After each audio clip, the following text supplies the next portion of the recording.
सियासत में अक्सर जब चुनाव की बात निकलती है तो जो जीतता है उसके चर्चे हर तरफ होते हैं। हारने वाले के बहुत कम ऐसा होता है कि जिसे हार मिली हो उसके चर्चे ज्यादा हो रहे हों। और यही हो रहा है अमरवाड़ा में। हार के भी हीरो जैसे नजर आए धीरन शाह इनावती। क्यों कह रहा हूं मैं?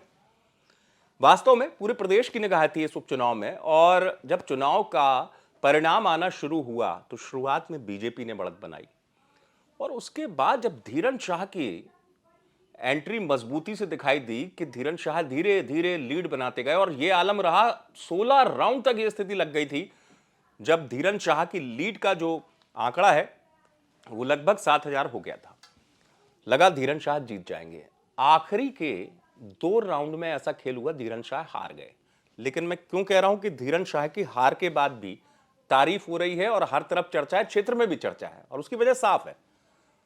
जब आप किसी लड़ाई को लड़ते हो और बड़ा अच्छा परफॉर्म करते हो तो भले आप हार जाओ, लेकिन उसकी चर्चा होती है। पहली बात, बीजेपी के कमलेश शाह के 83,000 कुछ वोटों के सामने धीरन शाह को 80,000 से ज्यादा वोट मिलना यह बताता है कि धीरन शाह दमदार कैंडिडेट थे, उन्होंने मेहनत की है। पहले भी कहा जा रहा था कि कांग्रेस अगर कुछ करेगी अमरवाड़ा में तो उसकी वजह स्वयं धीरन शाह होंगे। दूसरी बात, धीरन शाह के चुनाव लड़ने से इस चुनाव में कमलेश शाह तो अभी बीजेपी में आए, फिर भी कांग्रेस का उस समय यानी 2023 में जब चुनाव हुए थे वोट इतना नहीं बढ़ा था। धीरन शाह के चुनाव लड़ने से कांग्रेस के जो वोट का आंकड़ा है उछाल का, वो हो गया है 54,000। मतलब 54,000 वोट कांग्रेस ने क्षेत्र में गेन किए हैं धीरन शाह के आने से। यह फर्क है। इसके विपरीत देखेंगे तो कमलेश शाह, जिनकी जीत का आंकड़ा 2023 में जब वो कांग्रेस से लड़े थे लगभग 25,000 था, वो सिमट गए 3,000 कुछ ऊपर वोटों से वो जीते हैं।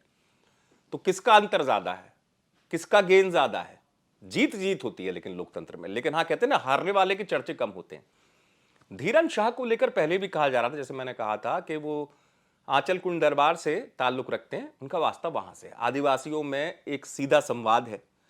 और चूंकि इस क्षेत्र में कहा जा रहा था राज परिवार से आने वाले कमलेश शाह के सामने ये कहा गया था कि दरबार से आने वाले धीरन शाह बड़ी चुनौती देंगे, और ऐसा हुआ भी। ना केवल चुनौती दी, ये कहा जा सकता है कि उन्होंने बीजेपी के सामने और कमलेश शाह के सामने 10 बार सोचने को मजबूर कर दिया पूरे काउंटिंग के दौरान के उलटफेर हो सकता है, और वो दमदार कैंडिडेट हैं, ये उन्होंने साबित करके दिखाया है। आप देखते रहें अभी तक।